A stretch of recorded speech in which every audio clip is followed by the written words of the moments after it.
KTR BRS party బీజేపీలకి విలీనం కాబోతుంది అనేటటువంటి దానికి బీజేపీ కేంద్రంలో ఉంటున్నటువంటి వాళ్ళ ఆశీర్వాదాలు పొందనీకే కమెంట్స్ కాడికించి కూడా ఇక మొదలు పెట్టిండ్రు.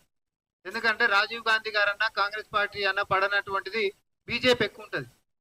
ఇదే కేటీఆర్ అయ్యనేమో మరి అసెంబ్లీ సాక్షిగా ఎవరు ఎన్ని చెప్పినా చరిత్ర లిఖించదగ్గేది ఏంటి అని అంటే సోనియా గాంధీ గారే తెలంగాణ ఇచ్చారు.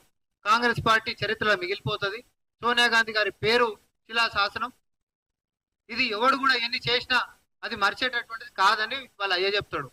ఎందుకంటే చరిత్ర కూడా ఉన్న నిజమే, అది రాష్ట్రాన్ని ఇచ్చినటువంటి చరిత్ర. కానీ కాంగ్రెస్ పార్టీని రాజీవ్ గాంధీ విగ్రహాన్ని తీసేస్తాం, ఇంటర్నేషనల్ ఎయిర్పోర్ట్ల పేరును కూడా మార్చేస్తాం అనేటటువంటిది బీజేపీ యొక్క వ్యాఖ్యలు కేటీఆర్ నోట్లకే వస్తున్నటువంటి దానికి సంకేతం ఏందయ్యా అని అంటే మొన్నటిదాకా మనం అనుకున్నాం కదా, ఇక బీఆర్ఎస్ బీజేపీలో విలీనం కాబోతుంది అనేటటువంటి దానికి సంకేతాలు ఇస్తుండు. ఇక పరోక్షంగా కాదు ప్రత్యక్షంగానే ఇస్తుండు. సిగ్గుపడండి కొంచెమన్నా.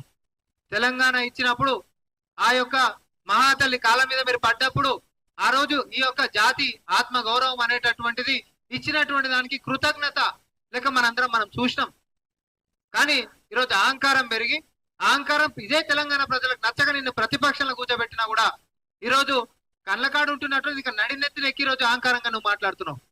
రాజీవ్ గాంధీ గారి విగ్రహం తీసేస్తాము, ఇంటర్నేషనల్ ఎయిర్పోర్ట్ మేము అధికారంలోకి వస్తే అది కూడా పేరు మార్చేస్తామనంటే అంత లోపే నీ బీఆర్ఎస్ పార్టీకి గోరి కడతారు తెలంగాణ ప్రజలు. ఫస్ట్ నీ పార్టీ ఉంటే కదా నేను మళ్ళీ అధికారం గురించి మాట్లాడుతున్నాను. నీ పార్టీ ఉండదన్న సంగతి నీకు కూడా తెలుసు.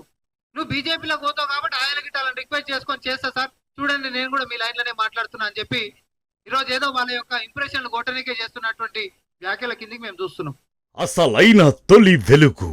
ఫాలో వాట్సాప్ @తొలి వెలుగు అఫీషియల్.